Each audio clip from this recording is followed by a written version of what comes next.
Ladies and gentlemen, please join me in warmly welcoming our distinguished panelist, Dr. Aditya Bawdekar, Trustee of Youth Build Foundation and Director of Business MIMA Institute of Management, Mr. Rajas Pathak of Cyber Security, Dr. Bhushan Kelkar, Director Newflex Talent Solution, he is MS and PhD in AI from UK BTech, Mr. Harshavardhan Patwardhan, Founder and CEO of Chappers, and Mr. Onkar Dabhadkar will be moderating this session, who is marketeer and founder of Boom 91.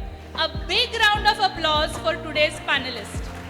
I request Raghavendra Niligaonkar to felicitate Rajas Pathak, Dr. Aditya Bawdekar, and Dr. Bhushan Kelkar.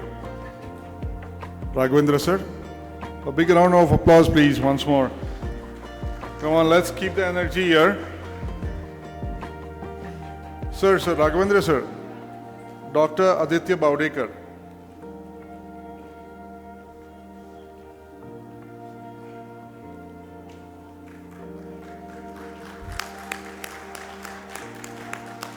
And Raghavendra sir will also felicitate Dr. Bhushan Kelkar.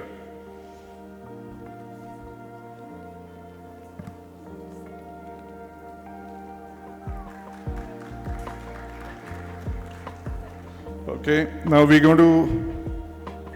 also would like Mr. Bhushan Joshi, who's the OJS head for Pune, to come on stage, please. Mr. Bhushan Joshi. Yes, Mr. Bhushan Joshi, thank you. He's going to felicitate Mr. Harshavardhan Patwardhan. Mr. Bhushan Joshi is the OJS head. He's going to felicitate Mr. Harshavardhan Patwardhan.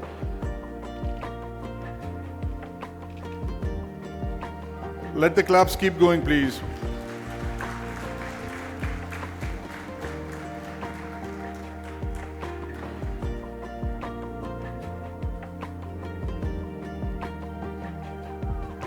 He's going to also felicitate Bhushan sir.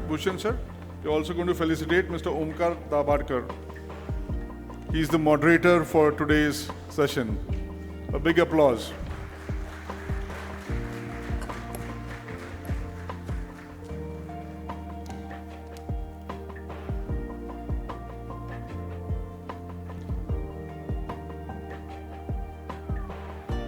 Thank you, Bhushan sir. Thank you so much.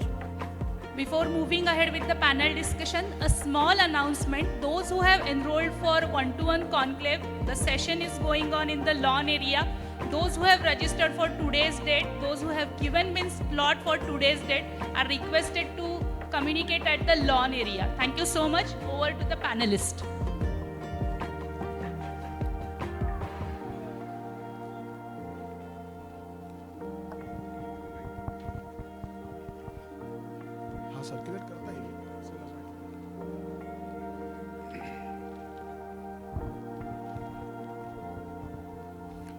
Good afternoon.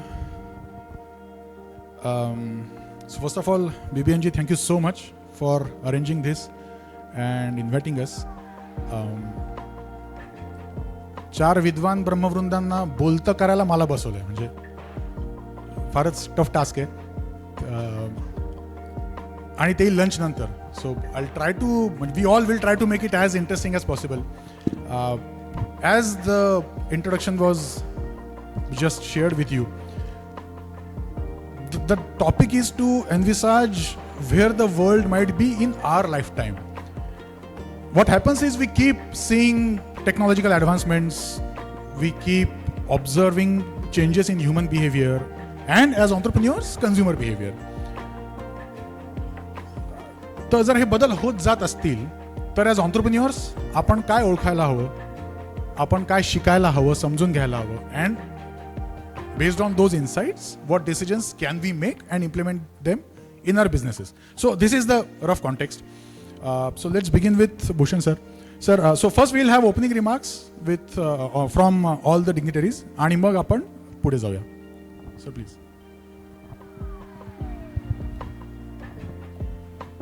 So the opening remarks are going to be 2 minutes each. That is what we have been told. So I'll stick to 120 seconds or less. The main theme that I would like to talk about, which is very relevant for all of us sitting here, regardless of what business you do or you want to do and develop into, I think is without a shadow of doubt thing that we have been hearing about, and that is artificial intelligence. And to that end, there are two slides which I would like to share.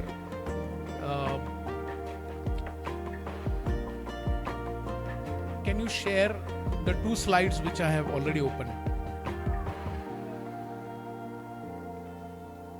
I know that we don't have time for slides, but still the point I want to make is if the slides are put up, I will be able to talk about that. The main theme, can you go back a slide?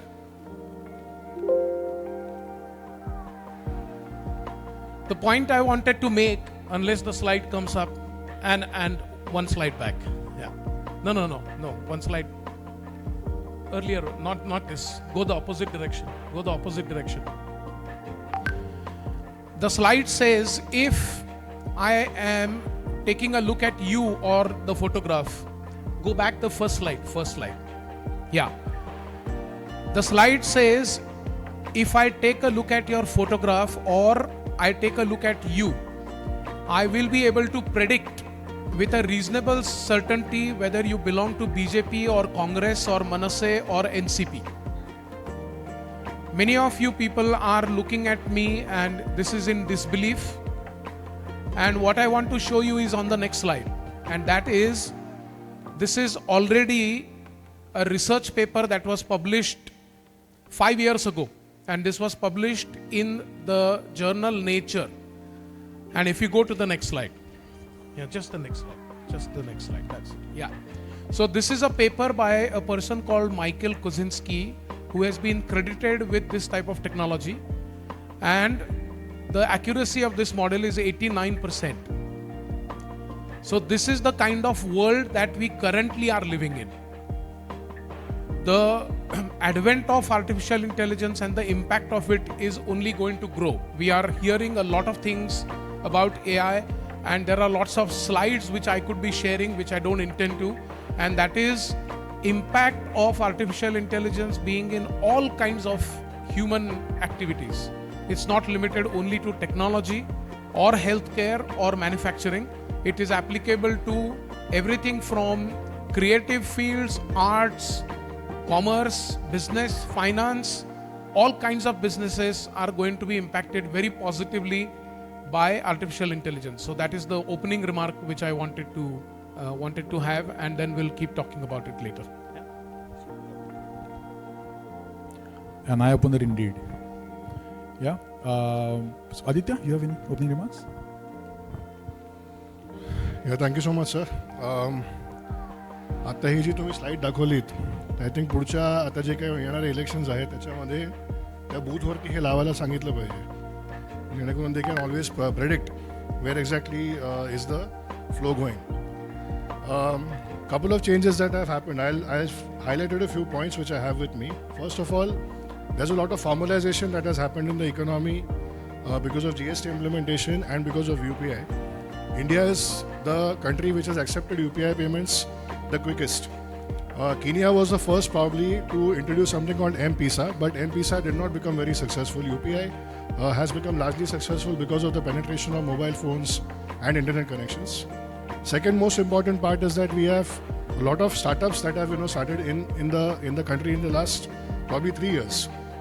2 लाखाहून अधिक startups जर का आपण पकडले, the 50% of them are in tier 2 and tier 3 cities, which is a very welcome change to see. But the most important point that I would like to talk about is something that is about the talent management and talent acquisition. Most of us sitting over here are entrepreneurs. We have seen recruitments.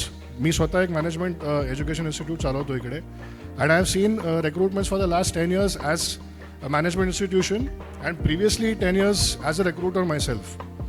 What change I have seen in the last probably 3 years is the fact that a lot has been spoken about the Gen Z. त्या बिचारांचं रोज काहीतरी इंस्टाग्रामवरती आपण बघत असतो A lot of news channels talk about the Gen Z. But the fact is that the Gen Z is the available workforce that is there with us, and in the next probably 10 years, the Gen Z would be probably at the mid-management level, and the next 20 years they would be at the top management level. So आपल्यातले जेवढे पण लोक आहेत त्यांना ते replace करणार आहेत. So we have to accept the fact that they are a part of the upcoming workforce. What actually is happening over here is the Gen Z are being interviewed by the company, so to say. But the Gen Z are also interviewing us as recruiters. So when they are sitting in front of us, the companies are being analyzed by them very accurately. त्यांचं judgments, their reading about the companies is very accurate. I come from the millennial generation. ना आम्ही तिकडचे आहोत ना इकडचे आहोत.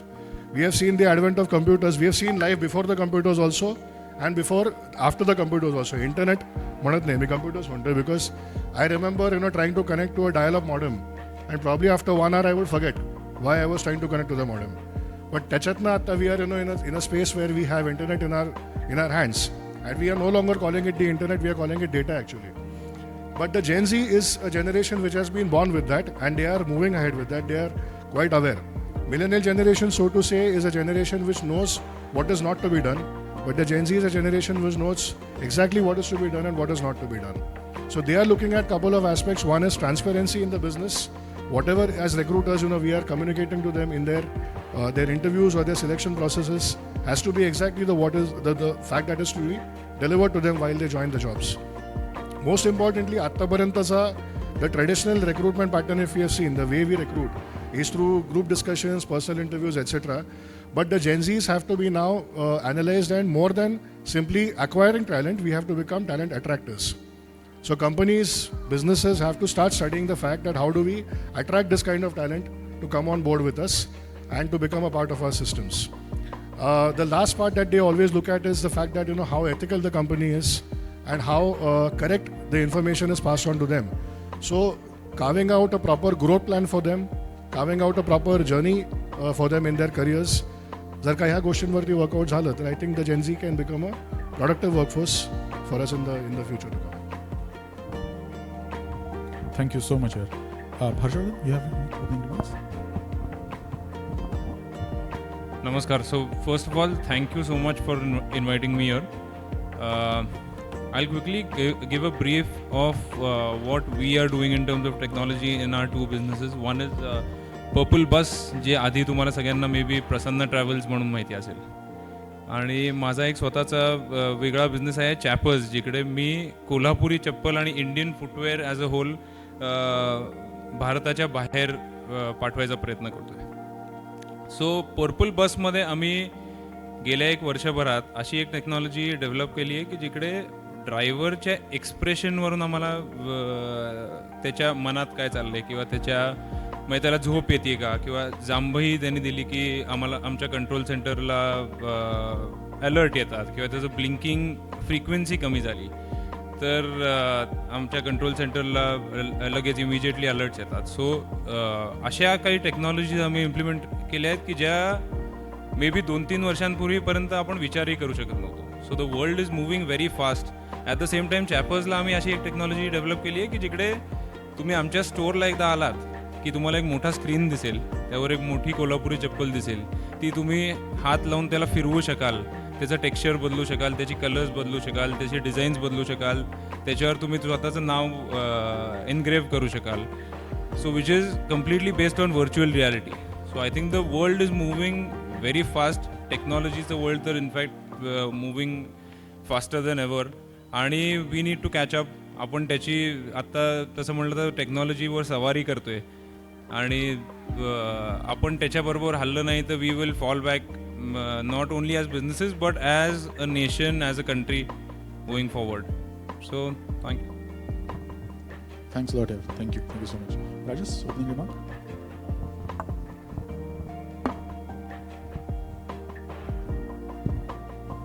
Hello, thank you so much for inviting me here. गेल्या 50 वर्षात आपण डिजिटल ट्रान्सफॉर्मेशन ज्या पद्धतीनं झालं आहे ते जर का बघितलं तर आपल्याला टेक्नॉलॉजी लँडस्केप किंवा इकोसिस्टीम हे शब्द ऐकायला मिळतात. आणि आत्ताच आपण काही उदाहरणं बघितली की ज्याच्यातनं आपल्याला लक्षात आलं की गेल्या काही वर्षांअगोदर म्हणजे अगदी 2 किंवा 3 किंवा 5 वर्षांअगोदर ज्या टेक्नॉलॉजीज नव्हत्या त्या आता कशा प्रकारे आल्या आहेत आणि त्यामुळे एखाद्या पर्टिक्युलर बिझनेसमधली एखादी प्रोसेस किंवा एखादं ऑपरेशन हे किती सहजरित्या होऊ शकतं. सो डिजिटल ट्रान्सफॉर्मेशन मुळे आपण आत्तापर्यंत काही गोष्टी जे अचीव करू शकलो आहे, जसं की एखादी नवीन टेक्नॉलॉजी आणि त्या टेक्नॉलॉजीचं इंट्रोडक्शन होतं, मग त्या टेक्नॉलॉजीचं एन्हान्समेंट होतं, मग त्याच्यामध्ये ॲडॉप्शन्स होतात, त्याच्यामध्ये वेगवेगळे ॲडॅप्टेशन्स होतात आणि हळूहळू त्याच्यावरती मग डिपेंडन्सी वाढते. सो गेल्या 50 वर्षात आपण जे बघितलं त्याच्यात हा सगळा जर्नी आपण सर्वांनी एक्सपिरियन्स केला असणार आहे आणि आपण आपला प्रत्येकाचा व्यवसाय आपलं प्रत्येकाचं काम जे आहे त्यामध्ये आपण समजा गेल्या 10-15 वर्षांपूर्वीपर्यंत ज्या पद्धतीने ते करत होतो ते आज एक्झॅक्टली कुठल्या पद्धतीने करतो ह्यातलं आपण जर का कम्पॅरिझन बघितलं तर ते कम्पॅरिझनच आपल्याला हे सांगू शकतं आणि आपल्यालाच त्याचं उत्तर मिळतं की आज आपण या स्टेजला आलेलो आहोत. बरोबर. हा कॉन्टेक्स्ट जो आहे ना की what ever was happening till now आणि हाऊ इट हॅज चेंज्ड, हा बदल जर आपल्याला लक्षात आला ऑन्टरप्रेन्युअर्स म्हणून, उद्योजक म्हणून, आपल्याला जर हे ओळखता आलं की प्रोबेबली आत्तापर्यंत गोष्टी अशा प्रकारे व्हायच्या, आता त्या तशा प्रकारे होत आहेत आणि कदाचित या काहीतरी वेगळ्या प्रकारे होऊ शकणार आहेत. मग त्यात टेक्नॉलॉजी आहे, टेक्नॉलॉजीमुळे ह्युमन बिहेवियर जसं चेंज होतं ते आहे, AI ने आणलेला एक नवीनच आयाम आहे. तर भूषण सर तुम्हाला आता म्हणजे आता काय होतं ना की आपण जेव्हा झालेले बदल हे असे खूप मॅक्रो लेवलवर जर विचार करायचा ठरवलं तर खूप अंगावर आल्यासारखं होतं. तुम्हाला असं क्रिस्टलाइज झालेले काही पॉईंट्स दिसतात की एक्झॅक्टली काय झालंय, एक्झॅक्टली काय होतंय सध्या? मला वाटतं की कुठल्याही बिझनेसमध्ये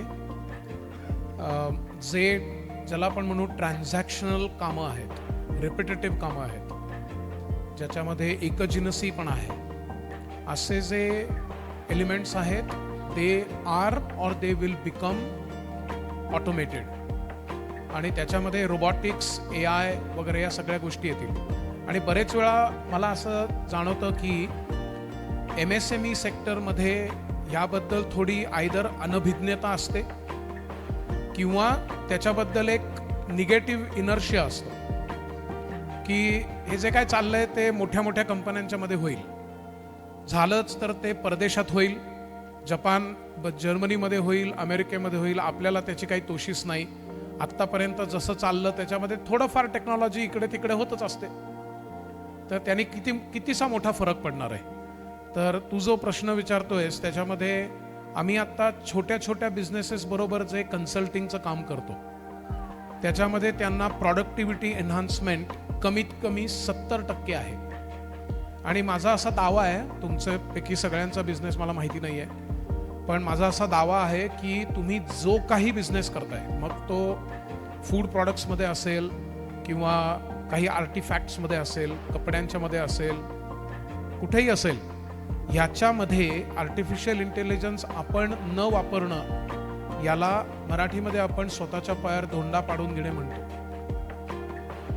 यानी तुमच्या मेन बिझनेसमध्ये तुम्हाला जास्ती वेळ उपलब्ध होणे, productivity enhancement is a definite outcome by use of AI tools. आणि हे आम्ही अगदी छोट्या रेस्टॉरंटपासनं ते खूप मोठ्या पुण्यातल्या किंवा जगभरच्या जे बिझनेसेस आहेत त्याच्यामध्ये फुल स्पेक्ट्रममध्ये, अकॅडमिक इन्स्टिट्यूशन्समध्ये आणि गव्हर्नमेंटमध्ये सुद्धा केलेलं आहे.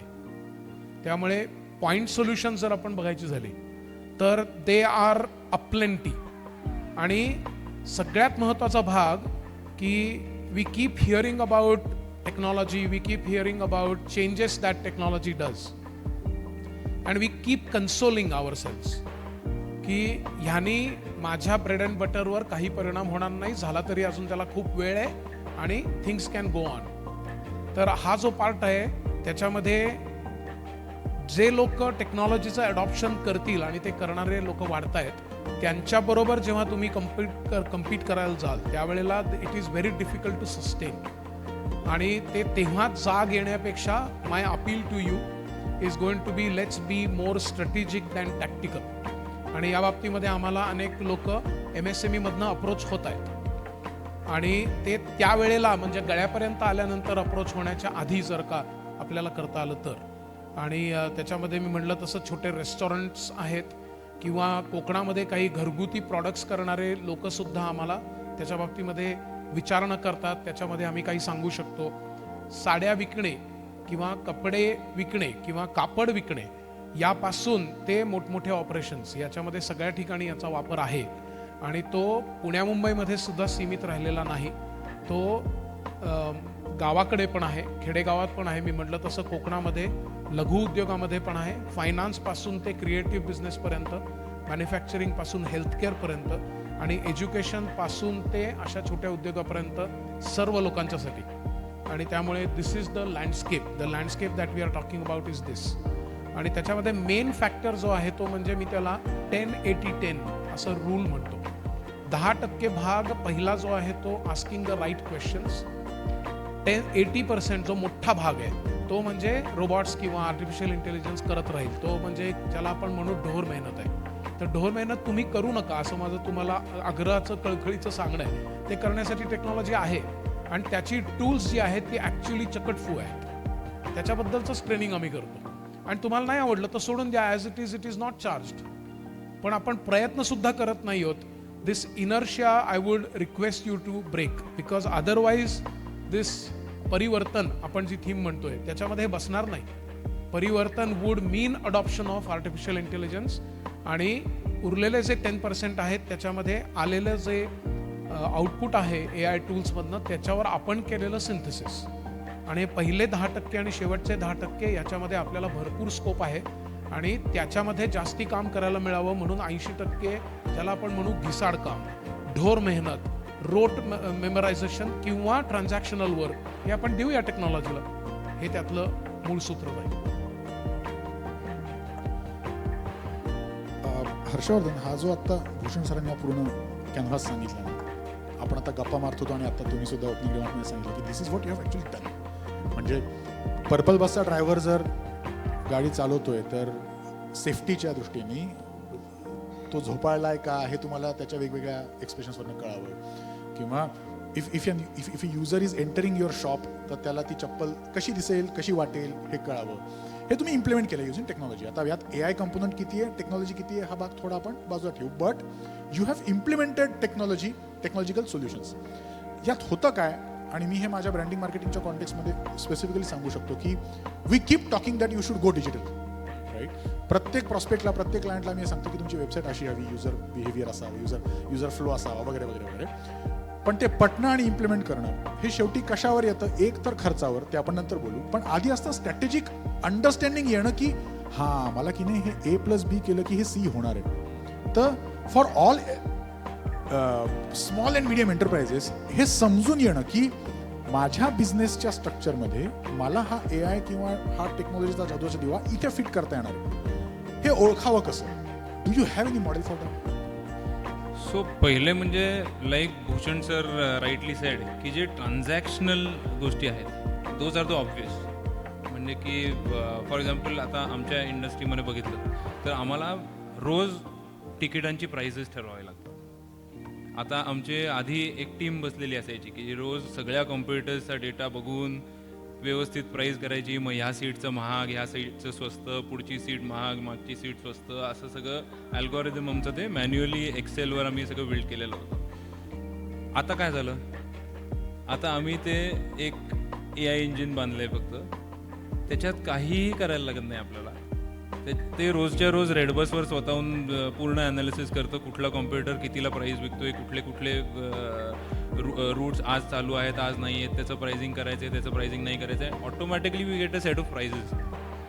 आम्हाला जी आमची पूर्ण टीम होती ती आता वेगळी कामं करायला लावायला लागली, कारण ते आता कामच करत नाहीत. ते मग गरजच नाही आहे त्याची. दुसरं म्हणजे आपण एक छोटंसं डीप डाईव्ह करूया into the driver thing, driver monitoring जे मी आता म्हणलो होते.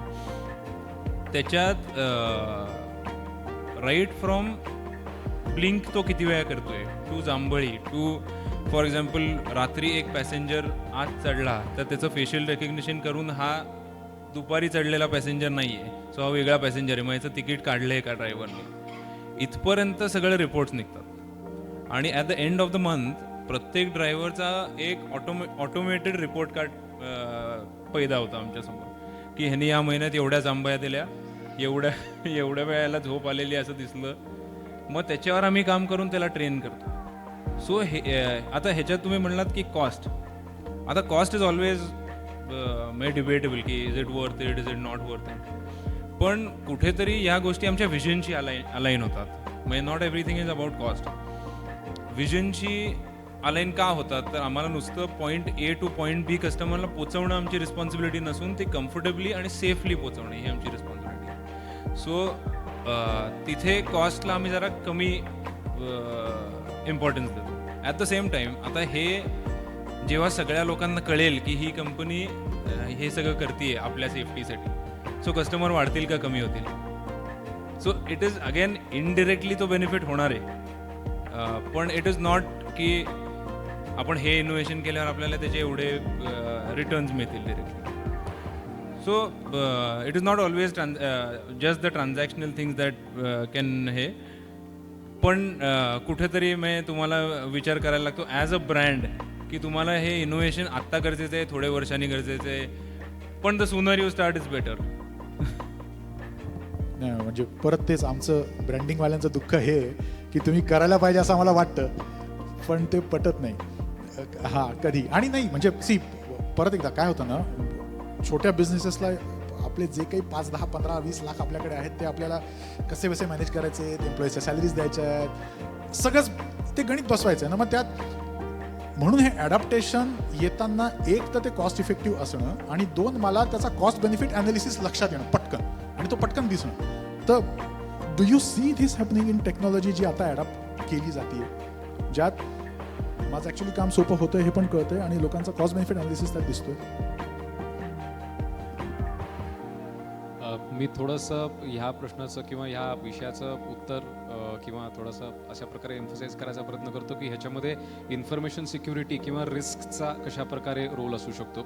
सो कॉस्ट बेनिफिट ॲनालिसिस आपण समजा विचारात घेतलं तर जसं आपण मगाशी बघितलं की डिजिटल ट्रान्सफॉर्मेशन किंवा एखादा बिझनेस किंवा त्याचं जे काही इकोसिस्टम आहे, तर एखादा पर्टिक्युलर बिझनेस एखाद्या पर्टिक्युलर सर्व्हिस ऑफरिंग्स करतोय, तर ऑलरेडी एका रेडी असलेल्या इकोसिस्टमला जर का तो केटर करत असेल तर आणि हे चित्र जर का गेल्या 10-15 वर्षांपूर्वीचं होतं, तर आज त्या पर्टिक्युलर बिझनेसची एक स्वतःची इकोसिस्टम डेव्हलप झालेली आहे. मग त्यामध्ये वेगवेगळ्या प्रकारचे टेक्नॉलॉजी ॲडॅप्टेशन्स केलेले आहेत.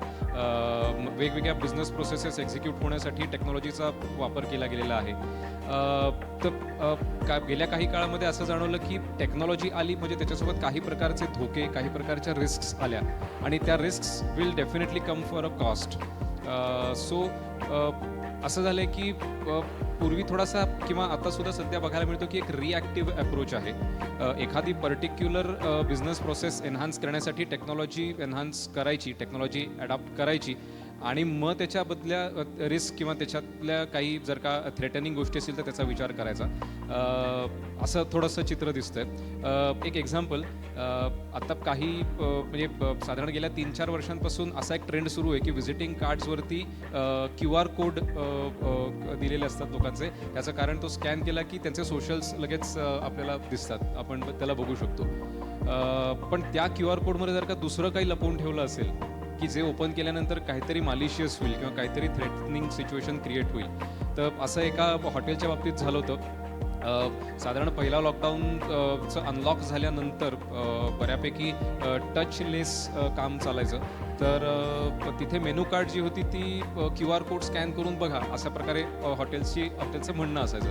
तर एका पर्टिक्युलर हॉटेलच्या बाबतीत असं झालं की त्यांचं मेनू कार्ड हे गुगलवरती ते QR कोड देऊन ऑनलाईन अवेलेबल होतं बघण्यासाठी आणि ऑनलाईन ऑर्डर्स वगैरे करण्यासाठी.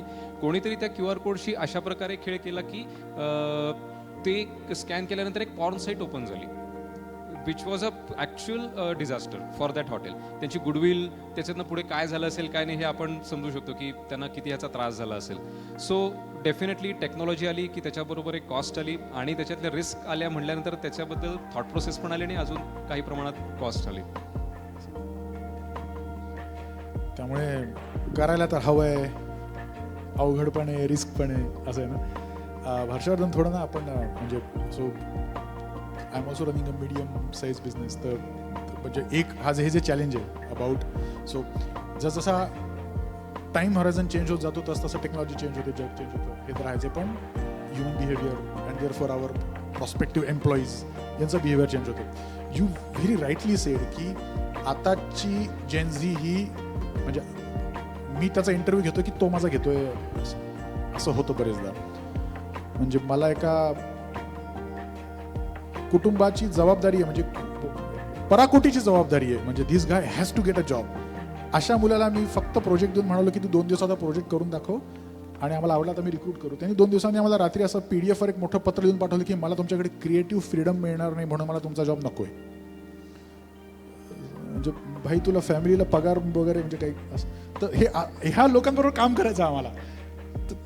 काय दिसतंय तुम्हाला, व्हॉट इज हॅपनिंग हिअर?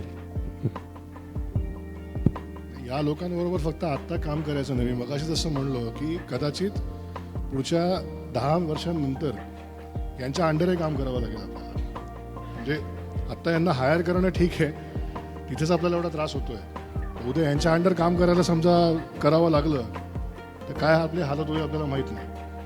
पण हॅव्हिंग सेड दिस, ही रियालिटी की हे येणार आहेत आपल्यामध्ये. आणि हे जसं एआयला आपण नाही म्हणू शकत नाही, तसं जेनझीला आपण नाही म्हणू शकत नाही. आणि जसं एआयला आपल्याला अडॉप्ट करावंच लागेल, जसं सर म्हणले की तुम्ही नाही अडॉप्ट केला आत्ता तर त्याचा त्रास तुम्हाला पुढे होणार आहे. तर ते जेनझीचा पण तोच प्रकार आहे की तुम्ही त्यांना आत्ता सिस्टममध्ये सामावून नाही घेतलं तर कधी ना कधीतरी तुम्हाला त्याचा त्रास होणारच आहे. अर्थात याला त्रास म्हणून न बघता let's try to look at it as an opportunity, as a puzzle or as an opportunity. पहिली गोष्ट अशी आहे की like I said, this generation has been born with a factor की ते टेक्नॉलॉजी आणि या गोष्टीला अत्यंत लवकर अडॉप्ट करू शकतात. मिलेनियल्स, मी तुम्हाला म्हटलं मिलेनियल जनरेशन अशी होती ना इकडची ना इकडची आहे, ती मध्येच कुठेतरी अडकलेली जनरेशन आहे. ते आजही कळत नाही त्यांना काय चाललेलं आहे. पण जर का ही जनरेशन बघितली, ही लवकर अडॉप्ट होती आहे. त्याच्यामुळे ह्यांना जर का तुम्ही आत आणलं तर जे कॉस्ट आणि बाकीचे फॅक्टर्स तुम्हाला तुमच्या बिझनेसेसमध्ये जाणवतात, कदाचित स्वस्त सोल्युशन्स ते तुम्हाला सजेस्ट करू शकतात. लवकरात लवकर इम्प्लिमेंट करायला तुम्हाला ते मदत करू शकतील.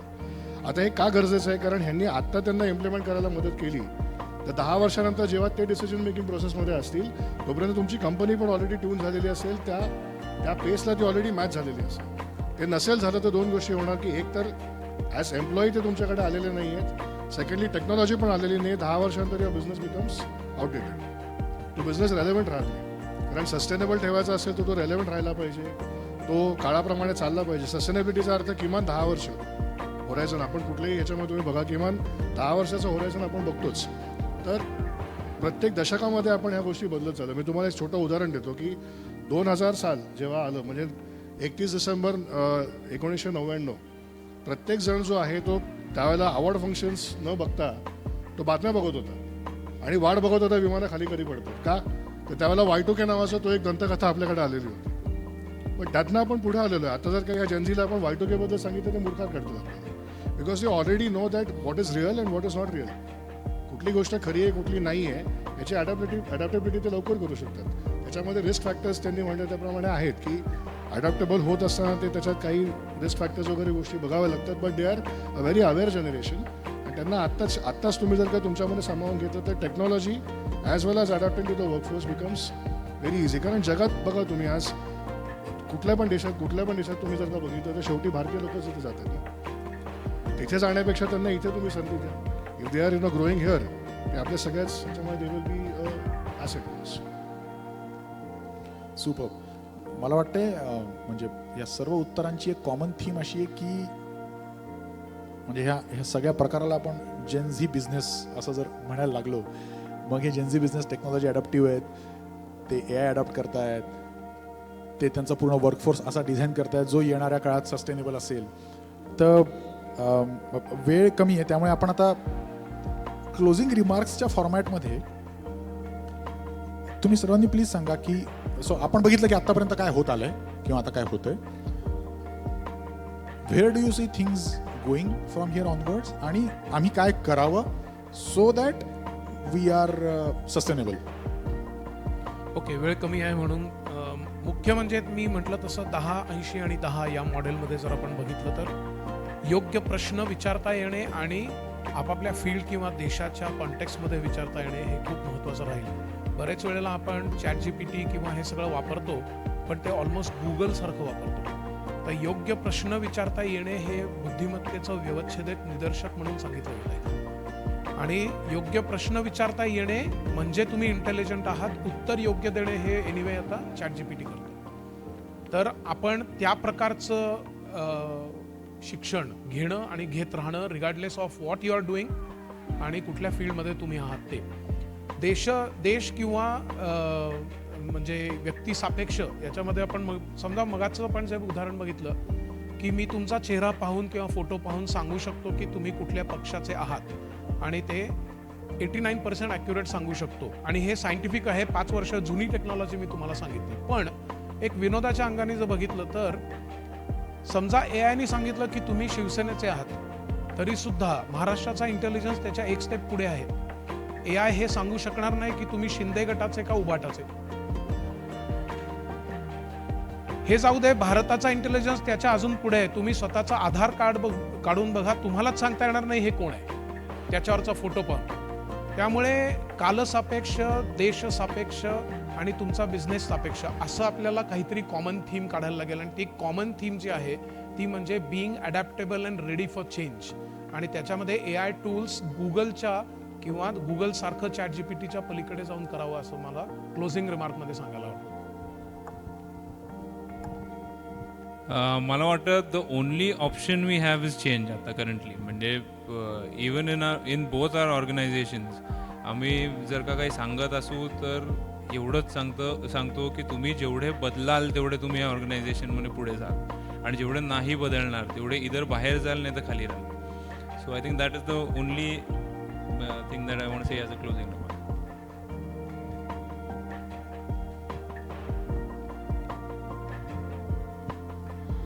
एकच फक्त याच्यात मी सांगेन की जेवढं जास्त इंडस्ट्रीचं पार्टिसिपेशन हे एज्युकेशनमध्ये होईल,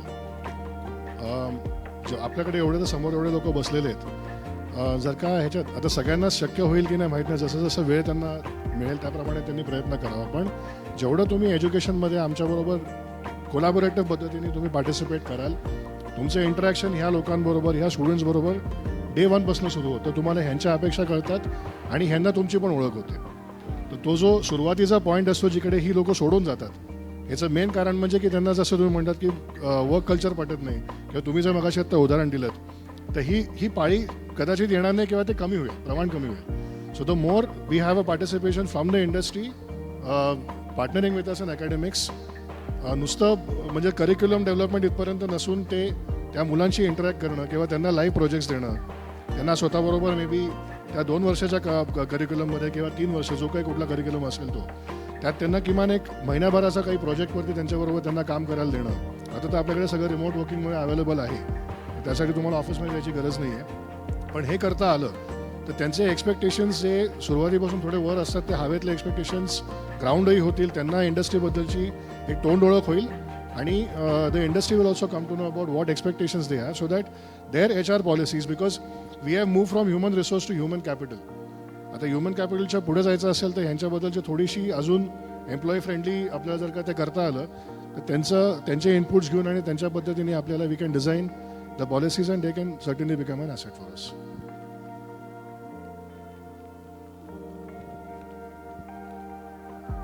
सो मला असं वाटतं की येणाऱ्या काळामध्ये जसं आपण टेक्नॉलॉजी ॲडॉप्टेशन्स करत चाललेलो आहोत आणि जास्तीत जास्त टेक्नॉलॉजीचा वापर करून आपल्या बिझनेसेसना एन्हान्स करत चाललेलो आहोत, तर थोडंसं आपण हे अचीव करतो आहे की डेटा ड्रिव्हन डिसिजन मेकिंगकडे आपण जातो.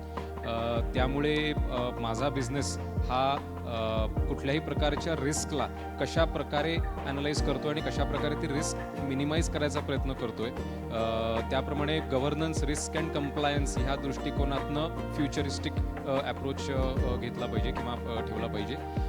सेकंडली बिझनेस कंटिन्युइटी ही तर प्रत्येकाला अचीव करायचीच आहे, म्हणजे प्रत्येक क्षणाला हा विचार करायचा आहे की माझा बिझनेस हा कंटिन्यू झाला पाहिजे. तर त्या कंटिन्युएशन ते अचीव करताना ती कंटिन्युइटी अचीव करताना कुठे काही रिस्क नाही ना, किंवा कुठे काही माझ्यामुळे बिझनेस लँडस्केपवरती किंवा माझ्यामुळे माझ्या कस्टमर्सवरती किंवा जे काही माझा बिझनेस लँडस्केप किंवा इकोसिस्टम मी डेव्हलप केली आहे त्याच्यामध्ये काही रिस्क मी क्रिएट करत नाही आहे ना, ह्याचाही थोडासा विचार व्हावा असं मला वाटतं. ब्रिलियंट. मला वाटतं आपल्या चर्चेत हा एक मुद्दा थोडा हायलाईट करायचा राहिला होता की टेक्नॉलॉजीच्या सगळ्यात मोठ्या फायद्यांपैकी एक फायदा हा आहे की आपल्याला डेटा पॉईंट्स खूप मिळतात, म्हणजे जे आपण टच नव्हतं करू शकलो. So thank you very much for addressing that. की मी जर काय साड्या विकतोय, मी केक्स विकतोय, मी जे काही विकतोय त्यात जर मी ऑफलाईन माझं पूर्ण सेल्स मेकॅनिझम असेल आणि त्यात मी भलेही पेपरवर लिहून ठेवत असेल की ओमकारनी काल हे घेतलं, राजसनी काल हे घेतलं, पण ते जर तुमच्याकडे ऑनलाईन असेल तर तुम्हाला एज ग्रुप बघता येईल, कुठल्या लोकेशनमधून येतोय बघता येईल, काही स्पेसिफिक पिरियडमध्ये परचेस केलं जाते का हे बघता येईल. So technology gives that advantage also, and that is one of the reasons की आपण हे टेक्नॉलॉजी नावाचा जादूचा दिवा अडॉप्ट करायला पाहिजे. सर्व पॅनलिस्टचे मनापासून आभार. तुम्ही खरंच खूप इन्साइटफुल उत्तर दिली. माझ्यासाठी म्हणजे हा एक सेल्फिश टॉक झाला आहे. मला सुद्धा खूप शिकायला मिळालं आहे, आणि आय एम 100% शुअर तुम्हा सर्वांना सुद्धा यात बऱ्याच ॲक्शन पॉईंट्स होपफुली मिळाले असतील, कारण आपण ऐकतो, छान वाटतं आणि विसरतो. तसं न होता यातून काहीतरी ॲक्शनेबल मिळालं असेल आणि तुम्ही त्या ॲक्शनमध्ये उतरवाल अशी मला आशा वाटते. बिबेनजीचे परत एकदा धन्यवाद फॉर अरेंजिंग धिस, आणि तुम्हा सर्वांचे सुद्धा धन्यवाद. जर काही प्रश्न असतील तर आणि वेळ असेल तर ऑफकोर्स.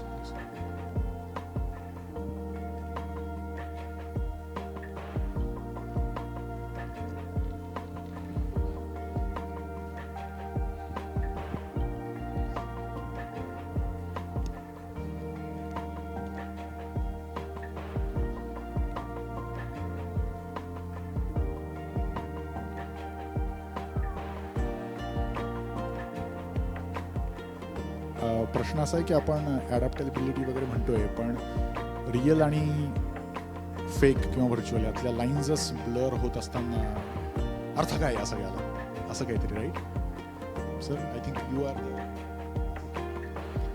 सो सायबर आणि फिजिकल अशा तऱ्हेचं प्रश्न आहे तुमचा, की सायबर म्हणजे समथिंग दॅट इज व्हर्च्युअल, अमूर्त, आणि रिअल फेक. हो, correct correct correct correct.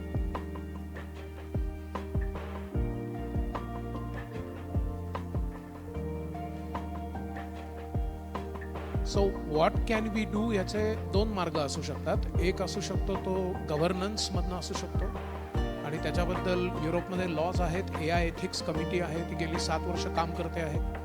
AI मध्ये ठराविक अंतरानंतर स्टॉप करून, टेक्नॉलॉजीमध्ये काम करणाऱ्या लोकांनी थांबून, मागे वळून, सिंहावलोकन करून आपण काही डॅमेज करत नाही आहोत ना हे बघणे, हे त्यांचं काम आहे. अशा एथिक्स कमिटीमध्ये इलॉन मस्क होता, आणि त्यांनी 17 लोकांनी सही केली होती की आम्ही 6 महिने AI मध्ये काही काम करणार नाही, कारण हे कुठे चाललंय आम्हालाच कळत नाहीये. आणि त्याच 6 महिन्यामध्ये इलॉन मस्कनी 2 कंपन्या सुरू केल्या. आता काय म्हणणार? त्यामुळे त्याच्याबद्दलचे जे लॉज आहेत, युरोपमध्ये खूप स्ट्रॉंग लॉज आहेत. त्याचा आत्ता काही महिन्यापूर्वी DPDP म्हणून भारत सरकारने सुरू केलं, आणि त्याच्यामध्ये डिजिटल प्रायव्हसीच्या बद्दल असणारे लॉज, पण ते एन्फोर्स आपल्या इथे रेग्युलर लॉज सुद्धा एन्फोर्स किती होतात ते आपल्या सगळ्यांना माहिती आहे. ते DPDPच्या अंडर कसं काय होणार आहे याबद्दल सर्व साशंकता जी आहे ती म्हणजे सर्वार्थाने आपल्याला काळजी वाटावी अशीच आहे. The answer is very very difficult to say की हे एन्फोर्स कसं केलं जाईल. And then the other part, non गव्हर्नमेंटच्या पार्टमध्ये इट इज मोर मॉरल. म्हणजे उदाहरणार्थ ऑस्ट्रेलियामध्ये सांगितलं आहे आणि त्याच्यावर काम केलंय, म्हणजे वयवर्ष 16च्या खाली सोशल मीडिया आणि AIचा वापर बॅन केलाय, आणि तो आईवडील बॅन करतायत आणि मुलं ते ऐकतायत. आपल्या इथं असं केल्यानंतर ते समजा सापडला तर त्याचं काय होईल याचा तुम्हीही विचार करू शकतो, मीही विचार करू शकतो. त्यामुळे हे 2 पातळ्या आहेत. एक म्हणजे जे एन्फोर्सिएबल गव्हर्नमेंट पॉलिसीज, आणि दुसरं म्हणजे की society as a whole taking responsibility. या दोन्हीमध्ये आता अतिशय वीक धागे आहेत, आणि त्यामुळे ह्याचं उत्तर फार आश्वासक नाही. मी थोडं आहे हातात माईक म्हणून बोलतो. मला काय वाटतं ना की धनुष्यबाण बनलंय आणि ते वापरलं जाणार आहे. जर ते आपण वापरलं नाही तर आपल्याला बाण लागणार आहे. त्यामुळे ते आपण वापरावं, योग्य दिशेने वापरावं. म्हणजे ती गदा कोणाच्या हातात आहे असं आहे ना, ती भीमाच्याही हातात असू शकते किंवा दुर्योधनाच्या हातात असू शकते. आपल्याला ते घ्यावं तर लागणार आहे. तर आपल्या हितासाठी हे वापरलं जावं, आपल्या मुलांच्या हितासाठी वापरलं जावं एवढीच काळजी घेणं. That's what we can do. अजून कोणाचा तरी प्रश्न आहे?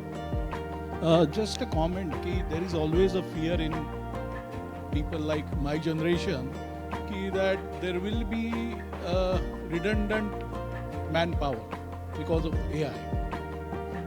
I am against it. The reason is very simple. AI is to assist. Yes, definitely there will not be a redundant of manpower, but there will be redundant of the manpower if they don't use the AI. If a person is not using AI, he will become redundant, but if a person is using AI, he will not become redundant. So there's a quite different. And another thing which I would like to comment is we are heading towards producing people who will be data analytics.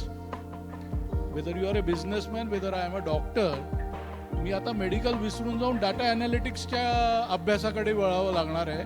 कारण की today I have to analyse the data of a patient which is coming to me before giving him an opinion. So we have to study something new where everybody will be force to learn data analytics. This is a very strange phenomena but it is true and we have to accept it. Thank you sir. वेळेच्या अभावामुळे आपल्याला session थांबावं लागतंय. आम्ही असूच खाली. If anybody wants to have मला दुसऱ्यांदा खालिता पाठवला गेलाय. त्यामुळे आपण खाली बोलूया. तुमचे जे काही प्रश्न असतील त्याला उत्तर दिले जातील. Thank you so much. थँक्यू.